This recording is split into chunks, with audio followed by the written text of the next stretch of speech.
প্রাণের অধিক বেশি যার দাম রহমতাল লিল আলামিন। জানো কি তোমরা তাহার নাম রহমতাল লিল আলামিন। অসহায়ের বুকে যে জন গোপনে করে সওয়ার, দুরুদ পড়ে সুবহে ও শাম রহমতাল লিল আলামিন। গরিবের আহার দিতেন নিজে হয়ে রোজাদার, নিয়মর ভালোবাসার খাম রহমতাল লিল আলামিন। তার পথে যে বিছিয়ে দিত টুকরো কাটা স্তূপ করে, তাকেও দিলেন প্রেম মুজাসসাম রহমতাল লিল আলামিন। কেন তাকে শাহনশাহে রিসালাত বলে জানো, তিনি মখলুকাতের ইমাম রহমতাল লিল আলামিন। জানো কি তোমরা তাহার নাম রহমতাল লিল আলামিন। প্রাণের অধিক বেশি যার দাম রহমতাল লিল আলামিন। সবাই বলি সাল্লাল্লাহু আলাইহি ওয়াসাল্লাম। মুমিনদের যতগুলো বৈশিষ্ট্যের কথা আল্লাহ পাক বলেছেন সূরা মুমিনুনে আল্লাহ পাক কমপ্লিট 7টা গুণের কথা বলেছেন। এর মধ্যে 1 নম্বর গুণ হচ্ছে নামাজ, যারা সুন্দর করে পড়বে। এরপরই হচ্ছে আল্লাযীনা হুম আনিল লাগবি মুরিদুন, যারা অনর্থক কথা থেকে নিজের জিহ্বাকে বিশ্রাম দেবে। সুবহানাল্লাহ বলবেন না? কথার ঘনত্ব যত বেশি, ভুল তত বেশি। এজন্য আমি নিজেও ব্যক্তিগতভাবে দোয়া চাই আপনাদের কাছে।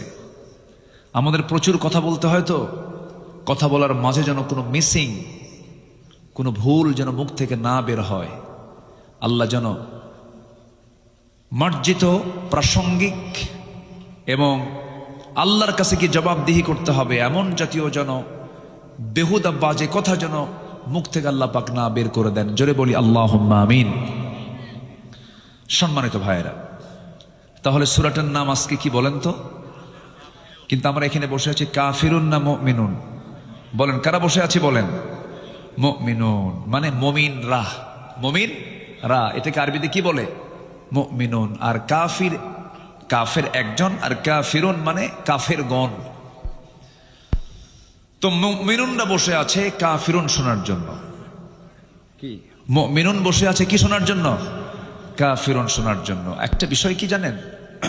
নেগেটিভ জানলে পজিটিভটা মজবুত হয়। কাফেরদের চরিত্র কি মুমিনদের মধ্যে খুঁজে পাওয়া যাবে? এরকম যে বলেন, প্রকৃত মুমিনদের মাঝে কি কাফেরদের কোনো বদগুণ খুঁজে পাওয়া যাবে? যাবে না। যদি খুঁজে পাওয়া যায় তাহলে সে কি আসলে মুমিন না। 7টা আয়াত মিলে আল্লাহ তাআলা এই সূরার নামকরণ করেছেন। সরি, 6টা আয়াত। 6টা আয়াত মিলে আল্লাহ রাব্বুল আলামিন এই সূরার নামকরণ করেছেন হলো সূরা কাফিরুন। এবং প্রথম শব্দ থেকেই, প্রথম আয়াতের একটা শব্দকে নিয়েই এই সূরার নামকরণ করা হয়েছে। 112টি সূরার নামকরণ হয়েছে সংশ্লিষ্ট সূরার শব্দ থেকে নিয়ে। সূরা ইখলাস এবং সূরাতুল ফাতিহা, এই দুটো সূরার নামকরণ করা হয়েছে সংশ্লিষ্ট সূরার মধ্যে ওই শব্দটা নাই। সূরা ফাতিহা, ফাতিহা শব্দ কি সূরা ফাতিহা আছে? নাই। এই জন্য অনেকে সূরা ফাতিহা পারে না কিন্তু আলহামদু পারে। অনেকে সূরা ইখলাস পারে না কিন্তু কুলহু পারে। কিন্তু এই সূরায় এই ভয়টা নাই, এই সূরার মধ্যে এই শব্দটা আছে। আল্লাহ রাব্বুল আলামিন বলেন, قل يا أيها الكافرون لا أعبد ما تعبدون ولا أنتم عابدون ما أعبد ولا أنا عابد ما عبدتم ولا أنتم عابدون ما أعبد لكم دينكم ولي دين জোরে বলুন আল্লাহু আকবার। সূরাটা নাজিল হয়েছে কোথায় বলেন? মক্কায়। বলেন বলেন কোথায় কোথায় কোথায়? মক্কায়। মক্কায় সূরাগুলোর মেজাজ একরকম, মদিনায় নাজিল হওয়া সূরাগুলোর মেজাজ আরেক রকম। মদিনায় আল্লাহ পাক এক মেজাজে আয়াতগুলো নাজিল করেছেন, সূরাগুলো নাজিল করেছেন। মক্কার যে সূরাগুলো আল্লাহ রাব্বুল আলামিন ম্যাক্সিমাম সূরাগুলো সংক্ষিপ্ত করে দিয়েছেন, কিন্তু সংক্ষিপ্ত হলে হবে কি, ছোট্ট একটা আয়াতের মধ্যে বিশাল ব্যাখ্যা আল্লাহ পাক জমা করে দিয়েছেন। এই সূরার মধ্যে ইবাদত শব্দটা এসেছে, দিন শব্দটা এসেছে।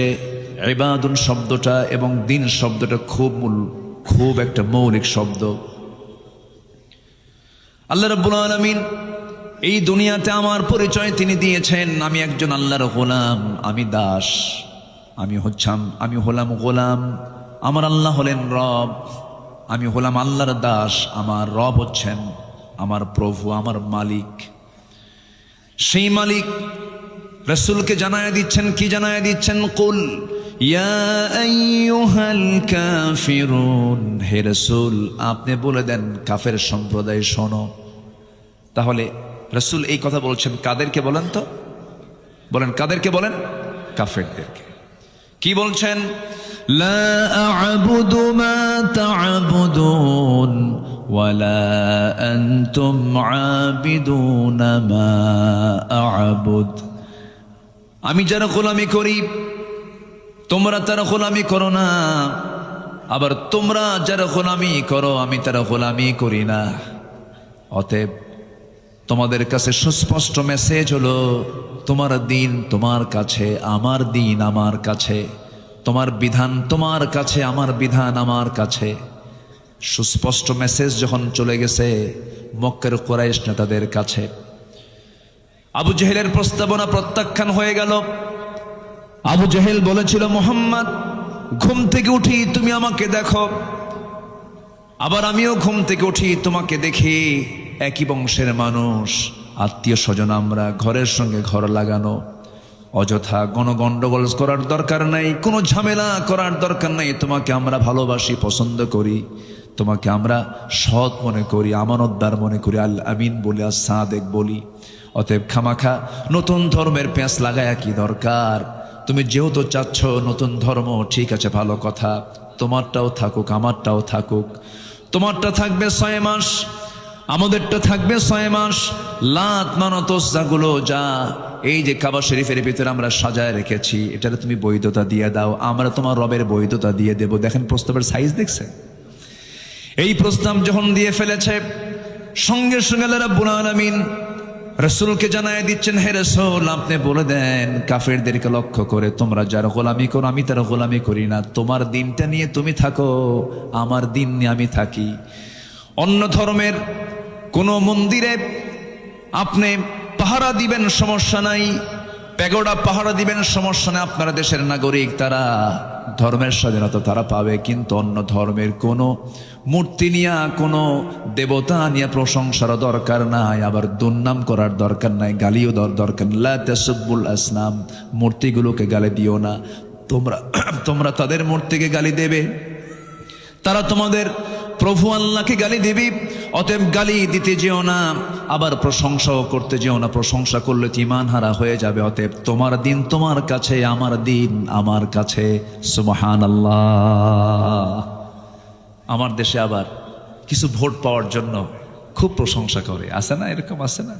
নারিকেলের নাড়ু খায়। যেটা অন্যায়, অন্যায়কে অন্যায় বলবো, অন্যায়কে অন্যায় বলবো, যেটা রং সেটা রং। মা দুর্গা যা করে করুক, মা সরস্বতী যা করে করুক, মা ভগবতী যা করে করুক, আমাদের দায়িত্ব হচ্ছে সকল ধর্মের স্বাধীনতা নিশ্চিত করা, কিন্তু এর মানে এই না যে সেখানে যাইয়া নারিকেলের নাড়ু খাওয়া।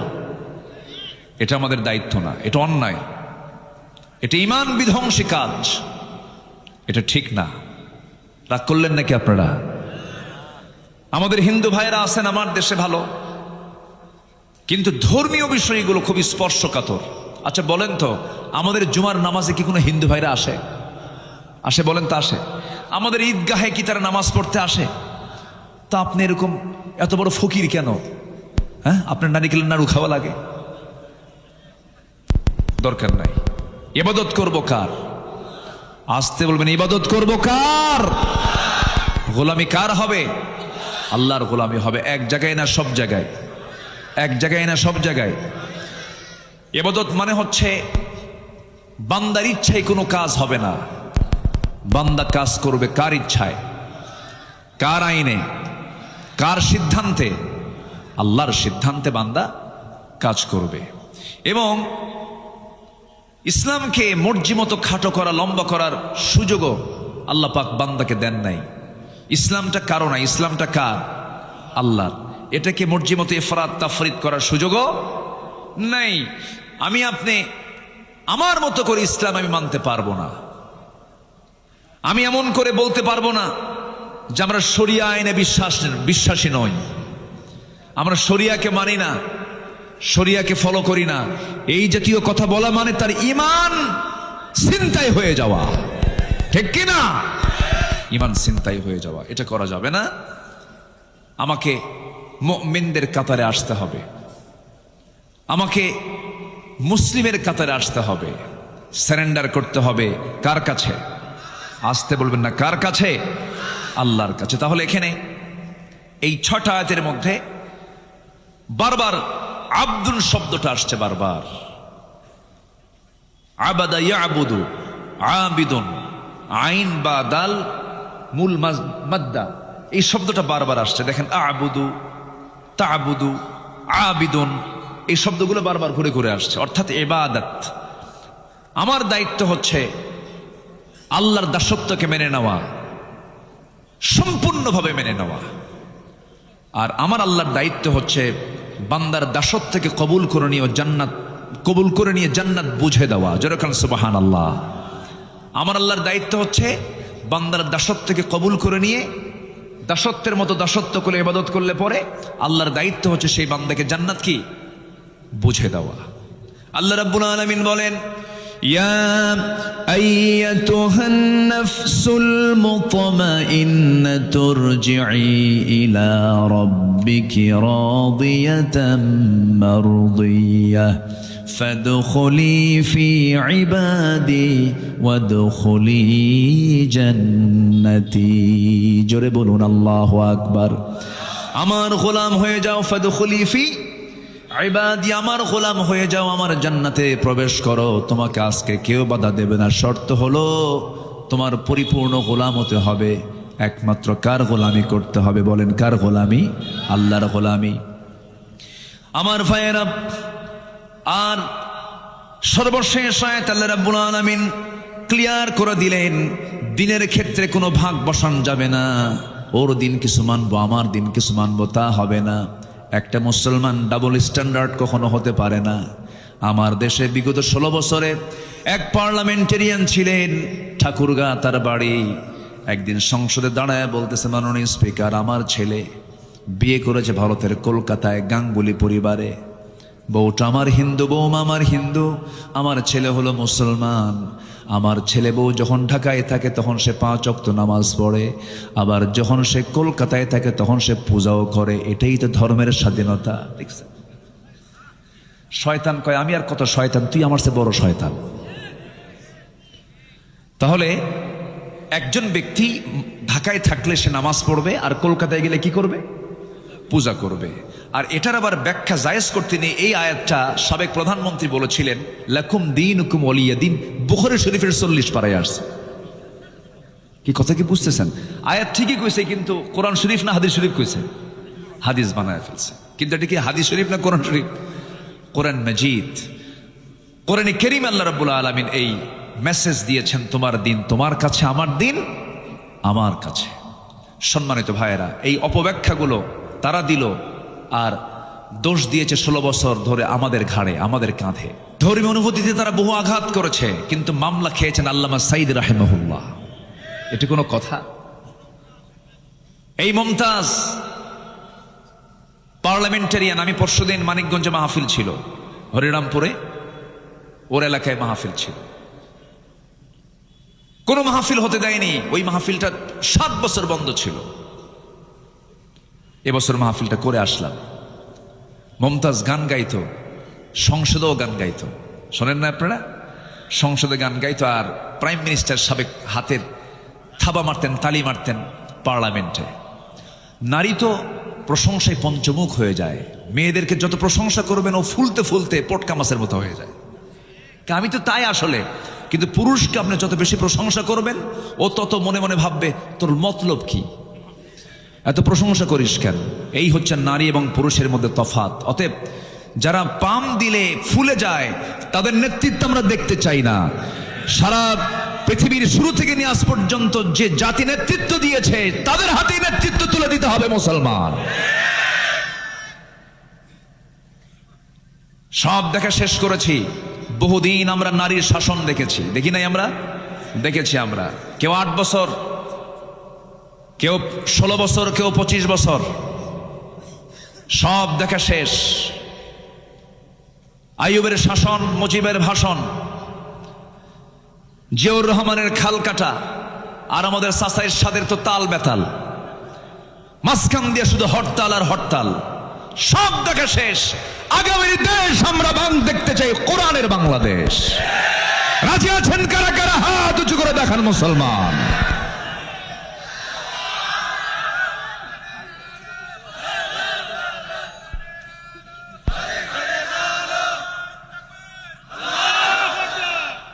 আল্লাহ কবুল করুন, জোরে বলি আমিন, আরো জোরে আমিন। রাগ করতেছেন নাকি? রাগ করলেও কিচ্ছু করার নাই।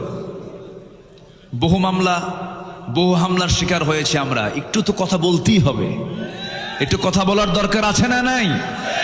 আচ্ছা, নাটোরে মাহফিল ছিল 2018 সালে। নাটোর মাহফিল শেষ করে বাড়ি ফিরলাম। ফজরের একটু আগ দিয়ে পুলিশ চতুর্দিকে ঘেরাও দিয়ে আমাকে ধরে নিয়ে চলে গেল। লোকজন একটু আসবে, আস্তে আস্তে আসবে, সমস্যা নেই। আচ্ছা, আসবে, জায়গা হয়ে যাবে ইনশাআল্লাহ। আল্লাহ সহজ করে দেন, জোরে বলি আমিন। এই সামিয়ানার ওই যে ওয়ালটা দিয়েছেন, এরপর আরো জায়গা নাই মহিলাদের, তাহলে জায়গা ছোট হয়ে গেছে। ডান সাইডে কিছু জায়গা আছে, আসবে ইনশাআল্লাহ, আসবে আসবে আসবে, সমস্যা নেই। 2018 সালে আমার দিকে তাকান। 2018 সালে নভেম্বরের মাঝামাঝি সময় আমাকে বাড়ি ঘেরাও দিয়ে আমাকে ধরে নিয়ে থানায় জমা করলো। আসামি একখান পাইছি। ওসি মহোদয় আমার দিকে তাকায়া, একবার তাকায়া লজ্জার আমার দিকে তাকাচ্ছে না, মাথা নিচু করে আছে। তো বললাম, ভাই ধরে আনলেন কেন? হুজুর বদ্দুয়া দিয়েন না, মাফ চাই। বললাম, যে মাফ চান তো ধরছেন কেন?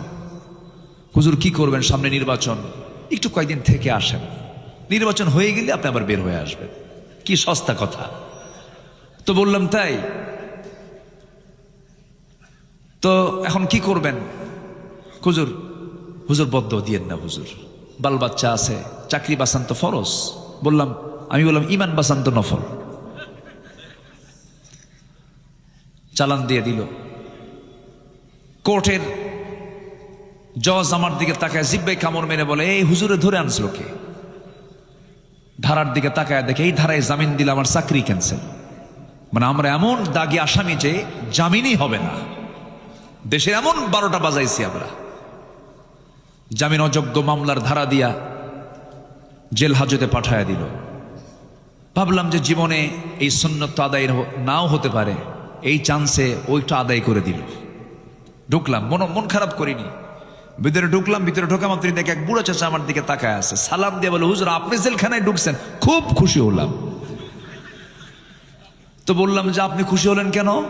কে বাবাজি মাহফিলে যাই, সামনে বসি, এত চেষ্টা করছে আপনার সঙ্গে একটাবার মুসাফা করব, চান্সই মিলেই নাই। হুজুর কি সুন্দর আল্লাহ মিলাই দিল।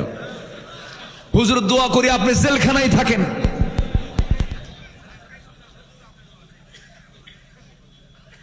কথা কি বুঝতেছেন আপনারা? এরপরে বললাম, চাচা আপনি কেন জেলখানায়? বোমা হামলা। কি হামলা? বোমা হামলা। আমি নাকি বোমা হামলা করেছি? বলেন তো, 80 ঊর্ধ্ব বয়স লোকের হাতে যদি বোমা হাত তুলে দিয়ে যদি বলা হয় বোমা মারো, ও কি জায়গায় মারবে না মাথায় পড়বে? এগুলি চলেছে। এই সমস্ত ষড়যন্ত্রের, এই সমস্ত অপকর্মের আজকে প্রায়শ্চিত্ত তারাই ভোগ করতেছে, আজকে তারাই ভোগ করছে। আল্লামা সাইদ রাহিমাহুল্লাহ বলেছিলেন, আমার সম্মান নিয়ে যারা ছিনিমিনি খেলছে, আমাকে যারা বেইজ্জত করার জন্য চেষ্টা চালাচ্ছে, আল্লাহ তুমি জাতির সামনে তাদেরকে লেনটা করে দিও। কবুল হয়নি? কবুল হয়েছে কিনা? কবুল হয়েছে। এজন্য ইবাদত করব, আমরা জুলুম করব না। জোরে বলি ইনশাআল্লাহ। ইবাদত করলে সম্মান কে দিবেন? আর জুলুম করলে লাঞ্ছিত অপদস্থ করবেন আল্লাহ নিজে। আমার বন্ধুগণ কান লাগান, সময় অল্প, একটু মনোযোগ দিয়ে শুনবো। দুটো শব্দের ব্যবহার এই কোরআন এই সূরার মধ্যে বেশি হয়েছে। একটা হলো ইবাদাহ, আর একটা হচ্ছে শেষে হলো দিন শব্দটা আসছে। দিনের ব্যাখ্যা যদি দিতে যাই, 19টা অর্থ খুঁজে পাওয়া যায়। দিন মানে হলো বিচার দিবস, দিন মানে হলো জীবন বিধান। দিনের অনেকগুলো অর্থ, অনেকগুলো শব্দের অনেকগুলো অর্থ বিভিন্ন জায়গায় বিভিন্ন শব্দ এসেছে। যেমন এখানে এসেছে লাকুম দীনুকুম ওয়ালিয়া দিন, আবার দিন শব্দটা আরেক জায়গায় আসছে। এই সবাই বলুন আর রহমানির রহিম মালিকি ইয়াউমিদ্দিন ইয়্যাকা না'বুদু ওয়া ইয়্যাকা নাস্তাঈন। জোরে বলুন আল্লাহু আকবার। আমার বন্ধুগণ, এখানে দিন মানে হলো জীবন বিধান, দিন মানে হলো একমাত্র দিন ইসলাম। ইসলাম ছাড়া অন্য কোনো কিছু দিনকে গ্রহণ করা যাবে না। আমি মুসলিম, আমাকে দিন লালন করতে হবে। সেই দিনটা থাকতে হবে এক জায়গায় না সব জায়গায়। আমার দেশে কি সব জায়গায় আছে নাকি? সব জায়গায় আছে, নামের সাথে আছে। শহীদুল ইসলাম, মফিদুল ইসলাম, মিজানুল ইসলাম, আরিফুল ইসলাম, ইসলামের শেষ নাই। কিন্তু নিজের নামের সাথে ইসলাম আছে। মুজাহিদুল ইসলাম কমিউনিস্ট পার্টির নেতা আছে কিনা? আছে কিনা? আছে কিনা বলেন। নাম হলো মুজাহিদুল ইসলাম, ওইদিকে কমিউনিস্ট পার্টির তিনি নেতা। কিন্তু না, আমি মুসলমান, আমার সঙ্গে ইসলাম থাকতে হবে। ব্রাহ্মণের ছেলে ব্রাহ্মণ হতে পারে, খ্রিস্টানের ছেলে খ্রিস্টান হতে পারে, বৌদ্ধের ছেলে বৌদ্ধ হতে পারে, কিন্তু মুসলমানের সন্তান মুসলমান হতে পারে না যদি তার মধ্যে ইসলাম না থাকে। ইসলাম থাকতে হবে 16 আনা। এই জন্য সেই দাসত্ব, সেই ইবাদত যদি আমি করতেও যাই, ইবাদত কবুলের কিছু শর্ত আছে। সেই শর্তটা হলো, ইবাদত কবুলের জন্য শর্ত হলো 10টা শর্ত। বলেন কয়টা শর্ত? 10টা শর্ত। শর্ট করে বলছি আমি, একটু মনোযোগ দিয়ে সবাই শুনবেন। সেই দাসত্ব যদি কবুল করে নিতে হয়, আমি আমার রবের যদি সন্তুষ্ট হাসিল করতে চাই, আমি তার বান্দা, সেই বান্দা হয়ে যদি আমার আল্লাহর সন্তুষ্টি হাসিল করতে চাই, শর্তগুলো পূরণ হলে পরেই দোয়াগুলো কবুল হবে, দাসত্ব কবুল হবে, ইবাদত কবুল হয়ে যাবে। 1 নম্বর শর্ত হলো, যত মুনাফিকি আছে সমস্ত মুনাফিকি জীবন থেকে ধুয়ে মুছে সাফ করতে হবে। মুনাফিক তো আমার দেশে নাই। আমার দেশে মুনাফিক আছে? মুনাফিক আছে আমার দেশে? আছে। মুনাফিক আছে কিনা একটু সবাইকে বলে ফেলি, বলুন তো। আমার নবীজি বলেছেন আয়াতুল মুনাফিক 3। মুনাফিকের আলামত হলো 3টা। যখন সে কথা বলে মিথ্যা বলে, এরপরে যখন সে ওয়াদা করে, ওয়াইদা ওয়াদা আখলাফ, যখন সে ওয়াদা করে ওয়াদা ভঙ্গ করে, ওয়াইদা তুমিনা খান, আমানতের খেয়ানত করে, যখন সে কারোর সঙ্গে তর্ক বিতর্কে লিপ্ত হয়, তখন সে বাজে কথা, মুখ খারাপ করে ফাঁসা ভাষায় কথা বলে। আমার বন্ধুগণ, মিথ্যা কথা বলার মতো মানুষ তো বাংলাদেশে খুঁজে পাওয়া যাবে না। আছে? মিথ্যা কথা বলার লোক আছে? তাহলে এখন বলুন তো, আমার দেশে মুনাফিক আছে না নাই? আরেকটা জরিপের কথা বলবো, কান লাগাবেন, মনোযোগ দিয়ে শুনবেন। আচ্ছা বলুন তো, কোন ওয়াক্তে বাড়িতে মানুষ বেশি থাকে কোন ওয়াক্তে? বলেন নামাজের কোন ওয়াক্তে বাড়িতে মানুষ বেশি থাকে? বলেন কোন সময়? আমার রাসূল বলেছেন মুনাফিক চেনার চিহ্ন হলো ফজর যাবে না, ফজরের কোনো খবর থাকবে না। মুনাফিক যোহর পড়তে পারে, মুনাফিক আসর পড়তে পারে, মুনাফিক মাগরিব পড়তে পারে, মুনাফিক বড় জোরে শাহ পড়তে পারে, কিন্তু মুনাফিক কখনো ফজর নামাজ পড়তে পারে না। বলুন তো আমার দেশের সবচাইতে কম মুসল্লি কোন ওয়াক্তে? আর সবচেয়ে বেশি অবস্থান করে মানুষ বাড়িতে কোন ওয়াক্তে? আমার দেশে মানুষ বেশি না মুনাফিক বেশি? ধরা খাইছেন কি? ধরা খাইছি আমরা। এত ওয়াজ হয়, ফজরে মুসল্লি নাই। আচ্ছা বলুন তো, ফজরের সালাতের গুরুত্ব বেশি না জুমার সালাতের গুরুত্ব বেশি? জুমার গুরুত্ব নাই। আজ থেকে জুমার গুরুত্ব আছে না নাই? আছে। দুটাই ফরজ, দুটাই ফরজ, কিন্তু ফজরের আল্লাহ রাব্বুল আলামিন বিশেষ ফজিলত দিয়েছেন। 65টা এক্সট্রা ফজিলত আছে ফজর নামাজের, 65টা। ফজরের 2 রাকাত সুন্নত নামাজ, রাকাতাই সালাতুল ফজর খায়রুম মিনাদ দুনিয়া ওয়া মা ফিহা। ফজরের 2 রাকাত সুন্নত এত দামি যে আল্লাহ তাআলা বলেছেন খায়রুম মিনাদ দুনিয়া ওয়া মা ফিহা, দুনিয়া এবং দুনিয়ার মাঝে যা আছে তার চাইতে বেশি দাম হলো ফজরের 2 রাকাত সুন্নতের দাম। তাহলে এখন বলুন, ফজরের মুসল্লি মাঝে মাঝে 3 জন খুঁজে পাওয়া যায়। কয়জন? 3 জন। কে কে? ইমাম, মুয়াজ্জিন আর খাদেম। যদি 3টার চাকরি না থাকতো 3টাও থাকতো না। এই হলো ফজরের চিত্র আমাদের। অথচ আমার নবীজি বলেছেন যে বাড়িতে প্রাপ্তবয়স্ক মুসলমান পুরুষ আছে অথচ মসজিদে আসে না, আমি নবী, আমি রাসূল, আমার মনে হয় আমি সেই বাড়িতে গিয়ে নিজেই আগুন ধরায় দেই, আগুন লাগায় দেই। আমি ওই বাড়িতে আগুন ধরায় দিতাম, লাগায় দিতাম, যদি ওই বাড়িতে নারী এবং শিশু না থাকতো। নাউজুবিল্লাহ। কত ভয়ঙ্কর হাদিস, কত শক্ত হাদিস। আমার নবীজি কত রাগ করলে পরে এই জাতীয় কথা বলেছেন। আমার বন্ধুগণ, তাহলে আপনি যদি আপনার গ্রামকে আদর্শ গ্রাম বানাতে চান, সবচেয়ে বেশি মুসল্লি মসজিদে হতে হবে কোন ওয়াক্তে? বলেন। এত আস্তে কোন কেন ভাই? একটু জোরে বলেন, কোন ওয়াক্তে? কোন ওয়াক্তে? গ্রাম কি ঠিক আছে? নিজের গ্রাম কি ঠিক আছে? ঠিক নাই। মাতব্বর, মাতব্বর আছে।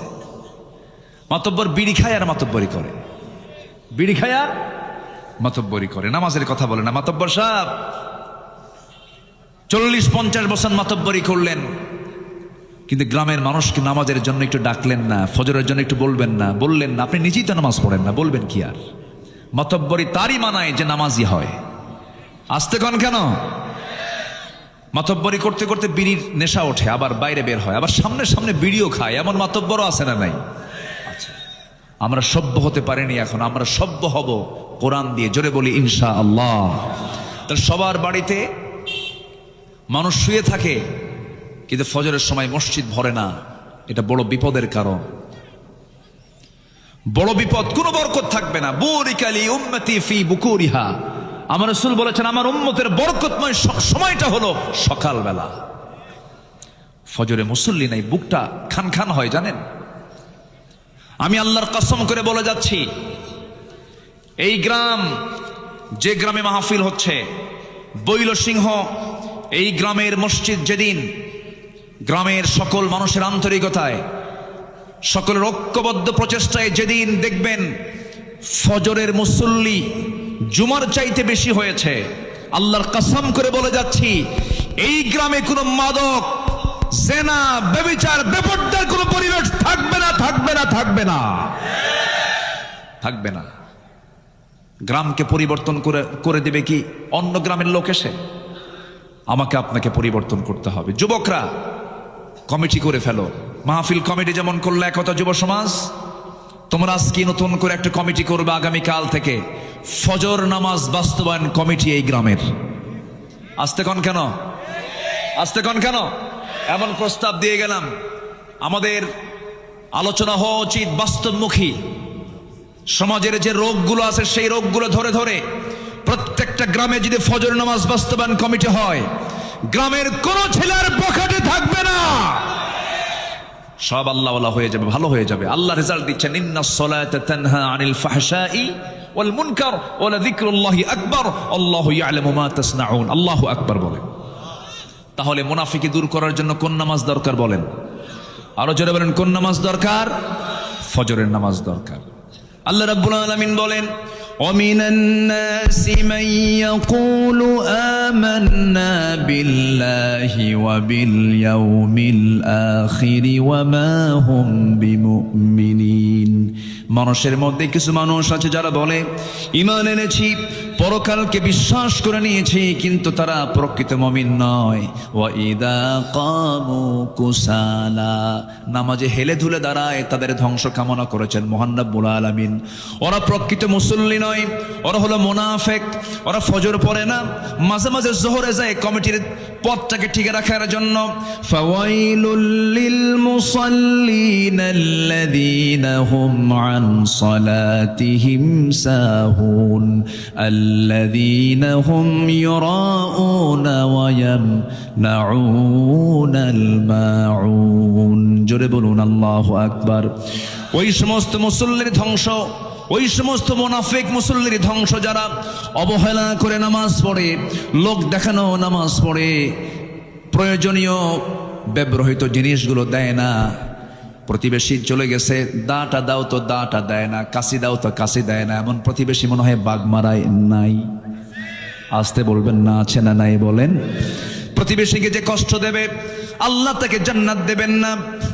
আমার রাসূল বলেছেন, আমার উম্মতিরা যদি কষ্ট না হতো, প্রতিবেশীকে আমি সম্পত্তির ওয়ারিস বানায় দিতাম। ওয়ায়ামনাউনাল মাউন।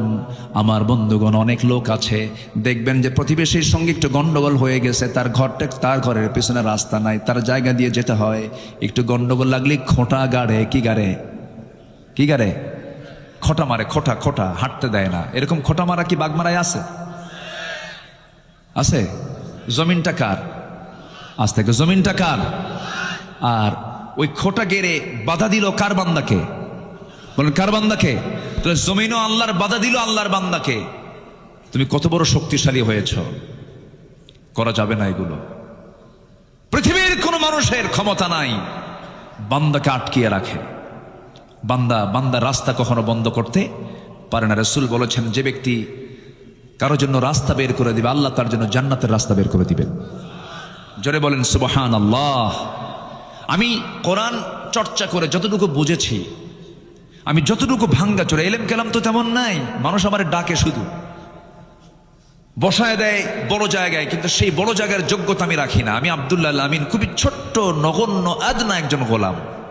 কিন্তু ছোট্টবেলায় বাবার সঙ্গে যখন হাঁটে যেতাম, আগে ওই মিটারে মাপ হতো না, ডিজিটালে মাপ হতো না, আগে মাপ হতো দাড়ি পাল্লায়। তো দাড়িপাল্লার বাটখারাগুলো মেলাগুলো থাকতো। সবচেয়ে বেশি বড় ওজন যেটা 10 কেজি, নিচে 5 কেজি, তার উপরে 2.5 কেজি, তার উপরে 2 কেজি, তার উপরে 1 কেজি, তার উপরে 1000 গ্রাম, তার উপরে 500 গ্রাম, তার উপরে এরপরে 200 গ্রাম, 100 গ্রাম, 50 গ্রাম, 25 গ্রাম। সেই ওই 25 গ্রামটা সবার উপরে রাখে, আমি হলাম সেই মাত্র 25 গ্রাম। কিন্তু সবাই আমাকে উপরে রাখে। কিন্তু এলেম কালাম তেমন ওজন টোজন নাই, এলেম কালাম তেমন নাই। কিছু কথা বলি, কিন্তু চেষ্টা করি কোরআনের মূল নির্যাস কথা বলার জন্য। কারণ আল্লাহ তাআলা আমার এই কথার ব্যাপারে একদিন প্রশ্ন করবেন কিনা বলেন? করবেন কিনা বলেন? আল্লাহর কসম, দিল থেকে কথা বলার চেষ্টা করি। দয়া করে ফজর নামাজকেও ছাড়বেন। ফজর নামাজ ছাড়লে সে কিসের কাতারে চলে যাচ্ছে বলেন? কিসের কাতারে চলে যাচ্ছে? তাহলে আমরা কাফিরুন হব, মুনাফিকুন হব না মুমিনুন হব বলেন? তাহলে আজকে কোন সূরা শুনতেছি? কাফিরুন কি কাফের হওয়ার জন্য শুনতেছি? কি হওয়ার জন্য? মুমিন হওয়ার জন্য। আল্লাহ রাব্বুল আলামিন বলছেন, বান্দারে, আমার জান্নাত পেতে হলে অলসতা পরিহার করে তোমাকে কেমন নামাজ পড়তে হবে? ওয়াল্লাযীনা হুম আলা সালাওয়াতিহিম ইউহাফিযুন উলাইকা হুমুল ওয়ারিসুন الذين يرثون الفردوس هم فيها خالدون। জোরে বলুন আল্লাহু আকবার। যারা নামাজের ব্যাপারে যত্নশীল হবে, নামাজের ব্যাপারে যারা অত্যন্ত যত্ন করে যারা নামাজটা পড়বে, ফজর আজান যখন হয় তার একটু আগ দিয়ে যে সময় ফজর ওয়াক্ত হয় না, এই টাইমটা খুব গুরুত্বপূর্ণ টাইম। আল্লাহ পাক এই সময় ফিস সামাইদ দুনিয়া, দুনিয়ার আকাশে চলে আসেন। আলা মিন মুস্তাগফিরিন ফাগফির লাহ, কোন ক্ষমা প্রার্থী আছে আমার কাছে ক্ষমা চাবে, মাফ করে দেব। ওই সময় ঠিক ওই সময়টা আবার শয়তানও চলে আসে বান্দার শিওরে, এসে বলে আলাইকা লাইলুন তাবিল, আলাইকা লাইলুন তাবিল, তোমার জন্য রাত বড় লম্বা, ঘুমাও ঘুমাও। ওই মাথার চুলের মধ্যে সে তার নখ ঢুকায় দেয়, তার আঙ্গুল ঢুকায় দেয়, বলে ঘুমাও ঘুমাও। ওই সময় শয়তান 3টা গিট মেরে যায়। ওই 3টা গিট যদি কেউ ছুটাতে চাও, রাসূল বললেন 3টা আমল করবে। সেই সময় তোমার আমল হলো মুনাফিকের কাতার থেকে তোমার নামটা যদি মিশে নিতে চাও, ওই সময় তোমার 3টা কাজ, 3টা গিট ছুটাবে। 3টা কাজের মধ্য দিয়ে, 3টা আমলের মধ্য দিয়ে নাম্বার 1 হলো নিজের পিঠটা বিছানার সঙ্গে থেকে তুমি উঠায় নিবা, পৃথক করে ফেলবে, 1 নাম্বার গিট চলে যাবে। নাম্বার 2, নামাজের নিয়তে ওযু বানাবা, তোমার 2 নাম্বার গিট ছুটে চলে যাবে। এরপরে নামাজের নিয়তে তুমি ওযু বানায়া মসজিদের দিকে রওনা দেবে, কদমে কদমে নেকি লেখা শুরু হয়ে যাবে, নামাজে দাঁড়াবে, নামাজটা আদায় হয়ে যাবে। 24 ঘন্টা শয়তান তোমার কাছে আসার সাহস পাবে না। জোরে কোন সুবহানাল্লাহ। আমার বন্ধুগণ, নামাজটার ব্যাপারে আমরা যত্নশীল হব, জোরে বলি ইনশাআল্লাহ, আরো জোরে বলি ইনশাআল্লাহ। নামাজের মধ্যে মজা পেতে হবে। 2জন সাহাবী আব্বাদ এবং আম্মার, নবীজি 2জনকে সীমানার প্রহরায় নিয়োগ দিয়েছেন। রাত 2টার দিকে, শেষ রাত্রির দিকে ঘুমিয়ে পড়েছেন। আম্মার ঘুমিয়ে পড়েছেন। আব্বাদ বলছেন, ভাই খামাখা দাঁড়ায়া থেকে লাভ কি, উনি ঘুমিয়ে পড়েছেন, আমি নামাজে দাঁড়ায়া যাই। নামাজে দাঁড়ায়া গেলেন, তাহাজ্জুদ পড়ছিলেন, শত্রু তাকে টার্গেট করেছে, দূর থেকে তীর মেরেছে। নামাজরত অবস্থায় তার ডান পায়ে লেগেছে, নামাজ ছাড়েন না। ওই অবস্থায় তিনি রুকু করলেন, সেজদা দিলেন।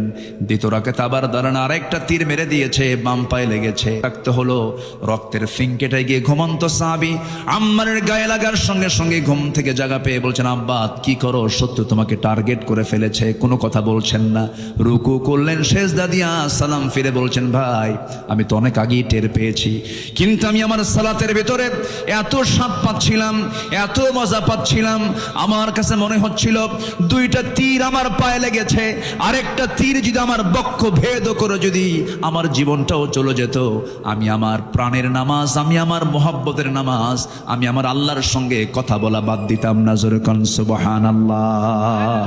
নামাজের মধ্যে মজা পাওয়ার দরকার আছে না নাই? ইবাদত কবুলের জন্য 10টা শর্ত। মুনাফিকি বাদ দেব, নামাজ অলসতা বাদ দিয়ে দেব। নাম্বার 3 হলো আল্লাহ রাসূলের সঙ্গে চরম অবদ্ধতা, সীমা লঙ্ঘন যদি কেউ করে, তার কোনো ইবাদত কবুল হবে না। ওয়া মাইয়াসিল্লাহা ওয়া রাসূলাহু ওয়া ইয়াতাআদ্দা হুদুদাহু ইউদখিলহু নারান খালিদান ফিহা ওয়া লাহু আযাবুম মুহিন। জোরে বলুন আল্লাহু আকবার। আল্লাহ এবং রাসূলের নাফরমানি করবে যারা, সীমা লঙ্ঘন করবে যারা, আল্লাহ তাকে আগুনে প্রবেশ করাবেন, সে স্থায়ী হবে, তার জন্যই রয়েছে অপমানজনক আযাব। সূরা নিসা আয়াত নাম্বার 14। এই জন্য অবাধ্যতা হওয়া যাবে না, অবাধ্য হব না। আমরা সবাই একমাত্র বাধ্য হব যার, তিনি আমার কে। আসতে বলবেন না, তিনি আমার কে, বলেন আল্লাহ। কি বাধ্যগত সাহাবী ছিলেন, ইমানটাকে লালন করেছেন। কি পরিমাণ ইমানের গভীরতা থাকলে পরে, কি পরিমাণ ইমানের অবিচলতা থাকলে পরে দুনিয়ার সব কিছু উজাড় করে দিয়েছেন, সব কিছু ছেড়ে দিয়ে তারা ইমানটাকে লালন করেছেন, নবীর আনুগত্য করেছেন, আল্লাহর আনুগত্য করেছেন। এই মুহূর্তে একজন সাহাবীর কথা মনে হয়ে গেল। মক্কা এবং মদিনার ঠিক মাঝখান বরাবর তার বাড়ি। এই মক্কা মদিনার ঠিক মাঝখান বরাবর বাড়ি। ইয়াং টকবকে যুবক, বাপ জন্মের পূর্বেই মারা গেছে। জন্মের পরপরই চাচার কাছে মানুষ হয়েছেন সেই সাহাবী। নবীর দাওয়াত তার কানে গেল, কালেমা পড়লেন। চাচার কানে সংবাদ গেছে ভাতিজা কালেমা পড়েছে। সঙ্গে সঙ্গে চাচা ডাক দিয়ে বলে, তলব করে বলে, ভাতিজা শুনলাম তুমি নাকি দিন গ্রহণ করেছো। সঙ্গে সঙ্গে তিনি বলছেন, দিন তো একটাই, সেটা হলো কার দিন? কার দিন বলেন? আল্লাহর দিন। চাচা আমিও কালেমা পড়েছি, আপনিও কালেমা পড়েন। সঙ্গে সঙ্গে চাচা বলছে, তুমি কি জানো এটার ফলাফল কি হতে পারে? কি হবে চাচা বলেন? সব সম্পত্তি জোর করে তোর কাছ থেকে নিয়ে নেব, তোকে এত ভালোবাসলাম, তুই এত বড় ক্ষতি করে ফেললি, আমার ধর্ম আমার বাপ দাদা সব শেষ করে ফেললে, তোকে শেষ করে ফেলবো আমি। সঙ্গে সঙ্গে বলছেন, ও চাচা সম্পত্তির আপনি হুমকি দিচ্ছেন, আমাকে জোর করে নিতে হবে না আমার কাছ থেকে, আমি বিনা শর্তে সমস্ত সম্পত্তি দিয়ে দিলাম, তবু আমি ঈমান হারা হব না, নবীর অবাধ্য হব না, আল্লাহর অবাধ্য হব না। ওমাইয়া আসিল্লাহ রাসূলাহু ওয়া ইয়াতাআদ্দা হুদুদাহু, ওমাইয়া আসিল্লাহ রাসূলাহু ওয়া ইয়াতাআদ্দা হুদুদাহু, সেই পক্ষে আমি যাব না, সেই সীমা লঙ্ঘন আমি করব না। সঙ্গে সঙ্গে চাচা তাকে ধরে ফেলে কলার ধরে টান মেরে জামা টেনে ছিঁড়ল, জোর করে লুঙ্গিটা পর্যন্ত খুলে নিয়া ঘাড় ধাক্কা দিয়া রক্তাক্ত করে সেই জায়গা থেকে বের করে দেওয়ার পরে বলছে, চলে যা। উলঙ্গ হয়ে বাইরে বের হয়ে দুনিয়াটা অন্ধকার দেখছিলেন, মার দরজায় গিয়ে বলছেন, মা দরজা খোলো। দরজা খোলা হলো, বলছে, মা আমার দিকে তাকাইও না, ঈমান এনেছি, নবীর আনুগত্য করেছি, আমার চাচা আমার পরনের লুঙ্গিটা পর্যন্ত খুলে নিয়েছে। ও মা দেখো তো ঘরের মধ্যে কিছু আছে নাকি? এক খণ্ড কাপড় তাকে দেওয়া হলো, এক খণ্ড কাপড়টা পরে কোনো মতো সতরটা ঢেকে ঢুকে মার কাছ থেকে বলছেন, মা বিদায় দিয়ে দাও, দুনিয়ার সব ছাড়বো কিন্তু আমি আমার আল্লাহ রাসূলকে ছাড়বো না। জোরে কোন সুবহানাল্লাহ। চললাম মদিনার দিকে, মদিনায় রওনা করলেন, মদিনায় চলে গেলেন, পায়ে হেঁটে হেঁটে শীতকাল থরথর করে কাঁপতেছিলেন, গোটা গায়ে শুধু এক খণ্ড কাপড় দিয়ে শুধু সতরটা ঢাকা। নবীর দরজায় গিয়ে নক করলেন, নবীজি দরজা খুলেই দেখেন গায়ে কাপড় চোপড় নাই, ভিতরে ঢুকলেন, নবীর ব্যবহৃত দুটা জুব্বা মোবারক আমার নবী নিজ হাতে দিয়ে বলছেন, যুবক জুব্বাটা নাও, তাড়াতাড়ি গায়ে দাও, ঠান্ডা লেগে যাবে তোমার। জুব্বা পরা শেষ করলেন, রাসূল বলছেন, যুবক ঘটনা কি? সব খুলে বললেন। সঙ্গে সঙ্গে রাসূল বলছেন, ও আব্দুল্লাহ, তোমার চাচা তোমাকে বস্ত্রহীন করে ঘর থেকে বের করে দিয়েছে, আর বিশ্বনবী তোমার জন্য তার নিজের দেহের জুব্বা মোবারক তোমাকে দান করেছে, চিন্তা করো না। ও আব্দুল্লাহ, তুমি কি বলতে চাও বলো, তুমি কিছু চাও নাকি? আব্দুল্লাহ বলছেন, হুজুর আপনি আমার জন্য একটা দোয়া করে দেন, আমি যেন শহীদ হতে পারি, মৃত্যুর রাজপথ শহীদ যেন হতে পারি।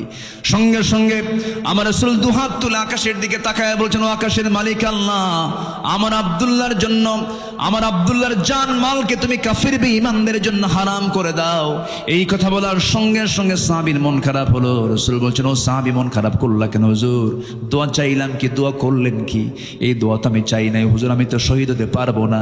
রাসূল বলছেন, শোনো আব্দুল্লাহ রে, মন খারাপ করো না, তোমার মধ্যে যদি শাহাদাতের চেতনা লালন হয়, এমন তামান্না যদি তোমার ভিতরে লালন হয়, ওয়া ইম্মা তাআলা ফিরাশিহি, তোমার মরণ যদি বিছানা হয়ে থাকে, আল্লাহ রাব্বুল আলামিন তোমাকে শহীদের দরজা আল্লাহ রাব্বুল আলামিন তোমারে দিয়ে দিবেন। জোরে কোন সুবহানাল্লাহ।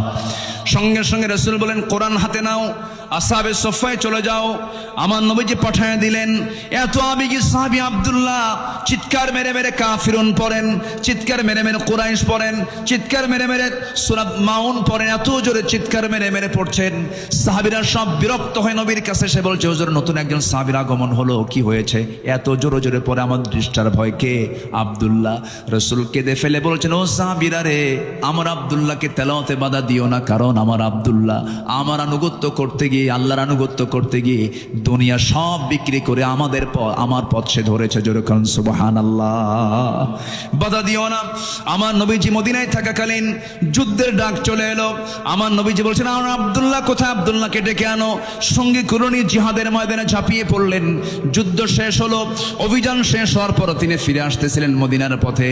হঠাৎ করে নবীর কানে সংবাদ গেল, হুজুর আব্দুল্লাহ সুস্থ হয়ে পড়েছে। নবীজি একটু শোকাহত হলেন, বললেন ভালো করে সেবা দাও, নার্সিং দাও। 3 দিন পরে ফাইনালি নিউজ চলে এলো, হুজুর অনেক চেষ্টা করলাম, আব্দুল্লাহ বাঁচল না, আব্দুল্লাহ মারা গেছে। আমার নবীজির চোখে পানি চলে এলো, আর বললেন, ও আমার সাহাবীরা, আমার আব্দুল্লাহর জানাজার আয়োজন করো। আব্দুল্লাহর জানাজার দায়িত্ব আমি কাউরে দেব না, আমি রাসূল নিজে তার জানাজার দায়িত্ব কাঁধে নিয়ে নিলাম। জানাজা শুরু হয়ে গেছে, নবীজি জানাজা পড়াইয়া দিলেন।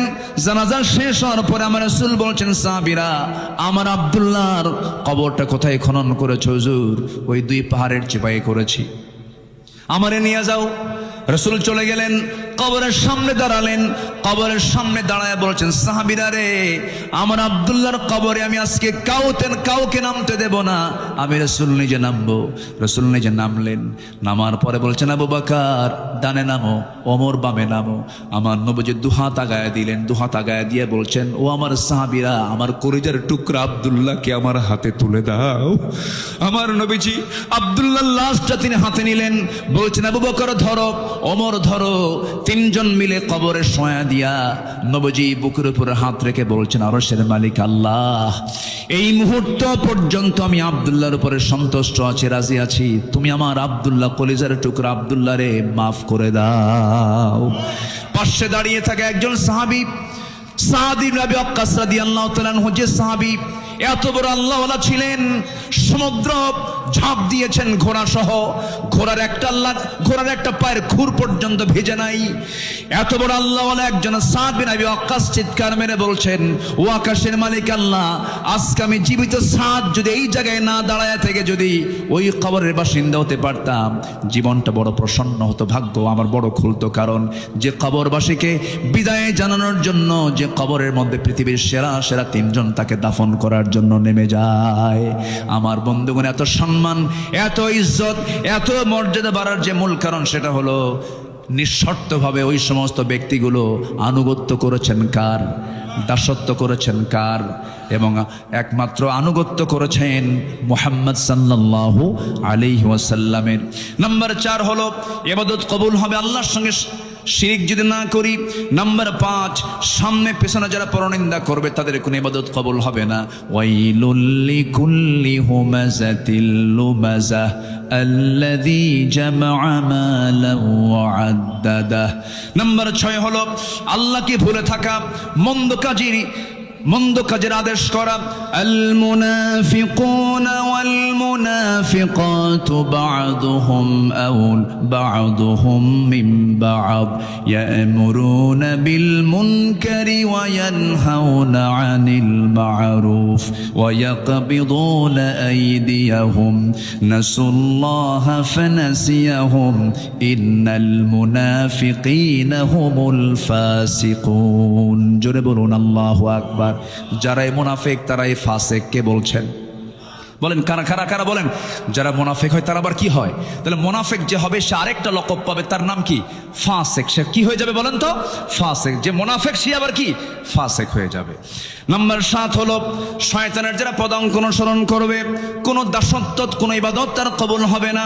ইয়া আইয়ুহাল্লাযীনা আমানু লা তাত্তাবিউ খুতুওয়াতিশ শাইতান ওয়া মান ইয়াত্তাবিউ খুতুওয়াতিশ শাইতানি ফাইন্নাহু ইয়া'মুরু বিল ফাহশাই ওয়াল মুনকার।